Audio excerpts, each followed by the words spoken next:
Kupo kaulam ay ano bagang pang-ulam ay di aring ang inihaw na manok. Diyos ko po kapag kakasarap na rin. Tapos ako ay naghiwa ng maalat na itlog. Naghiwa ng kamatis at saka ng pipino. Ay pwede na ito. Wala namang hihilahin kundi kumot ika ng mamay. Kaya tayo kumain ng mga kaulam. Mamahaw na ika ng matatanda. Talagang maistorya ko sa inyo ng kaunti mga kaulam ay talagang din sa Dubai ay likit talaga. Pintiran, kainit, mahigpit. Talaga namang walang hindi papawisan kahit ang inyong mga singit-singit ay talaga namang papawisan kahit may aircon. Bakit kaya hindi umulan ngayong taong ito? Diyos ko po Rode, talagang ito yung isang taong titiising walang ulan. Sana na may kahit papaano ay magbuhos ang langit ng kahit na kaunting tubig at nang mawala itong mga alikabok na ito, sobrang-sobra na. Kaya sa mga naririto sa UAE, mga kaulam, kayo laging magdadala ng tubig. Huwag talagang magpapawala sa bag kahit na maliit na buting tubig at iinom maya't maya. Dahil habang tayo pinapawisan ay nauubos ang tubig sa ating katawan, ay mahirap iyon. Dito na may mura lang ang tubig at 1 dirham lang naman ang isang bote. Ay huwag nang manghinayang bumili. O kaya naman ay di ka na may sa mga bila-bila, sa mga bahay ng mga lokal, sa labas ay may mga drinking fountain diyan na yan ay para sa lahat talagang inilalagay nila. Ay kumuha kayo doon at yun na may libre. Maiba ko sa pulong talaga mga kaulam. Ako hindi na masyadong makapagluto ngayon. Talaga namang ang mga luto serye ko ay medyo hindi masyadong magampanan. Dahil pagkakatapos ko sa trabaho, uuwi lang sa bahay, kakain ng kaunti, minsan pa hindi na makakain at wala naman nga akong luto, ay ako'y tatalo na uli ng bahay at ako'y pupunta sa aking mga estudyante sa mga bahay-bahay. Pagbalik ko ng bahay mga kaulam ay ako'y plakdana, sobrang ng pagod.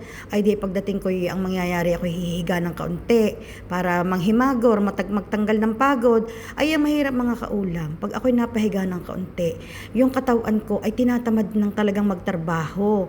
Minsan iuutusan ko lang ang aking bunso. Sasabihin ko ilagay mo ang mga damit sa washing machine at lagay mo ng sabon at paikutin mo.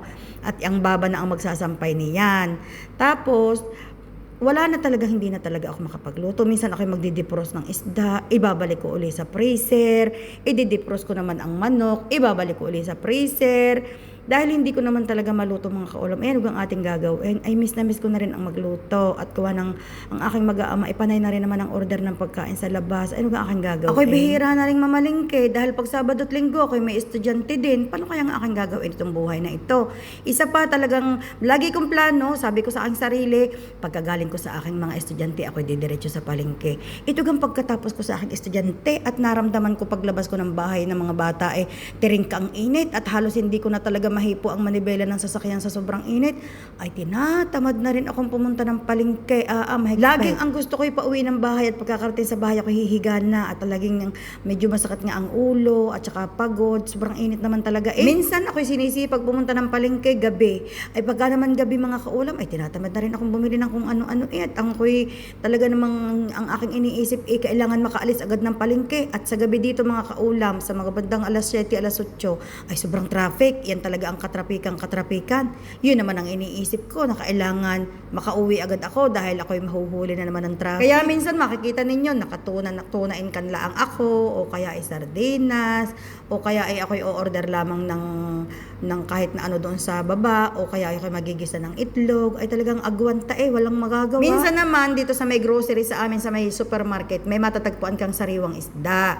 Tapos hinihiwa na rin nila. Ay di ako'y nakakabili. Ay pagka hindi ako doon ibinababa ng school bus at sa kabilang side ako ibinababa, ay di hindi rin ako makabili. Diyos ko po talaga naman. Tapos ngayon paano kagading bibili? Lagi ding nagmamadali. Pagbaba ng school bus, nagmamadaling makauwi, makapagpalit ng damit para ako ngayon pupunta sa estudyante ko. Pagdating sa bahay ay wala nang oras. Nung isang araw ay ako'y bumili ng gulayin, ako'y magugulay. Hanggang sa nalanta na, hanggang sa natuyo na ka na Ibrahim ng aking asawa, ariga ikay itatapon ko na. Dito sa mga aming grocery sa supermarket sa baba, ay marami lang dito yung mga bangus. Yan. Kaya ako laging nakabangus dahil yan lang ang kanilang mga magagandang isda. Pag yung ibang isda hindi na ako nabili dahil kita ko naman ay bilasahan na rin. Dahil doon ka lang makakabili ng sariwang isda sa malaking palengke. Siguro ngayong Friday night ay talagang ako'y pupunta na ng palengke dahil ako'y may planong itutuloy ko na aking planong pumunta sa bahay ng aking kapatid. Ay di ako'y magdadala nga ng maraming isda at ang mga yun ay hindi nakakabili ng sariwa. At ang mga yun ay sobrang kalalayo sa malaking palengke. Haring at ako'y sipagin. Yun yung problema. Pag tinamad, ay di higa. Pag sinipag, ay di punta. Ang itinatamad ko mga kaulam talaga yung pagmamaniho. Baga ako'y ayaw ko na magmaniho. Siya, dyan na kayo.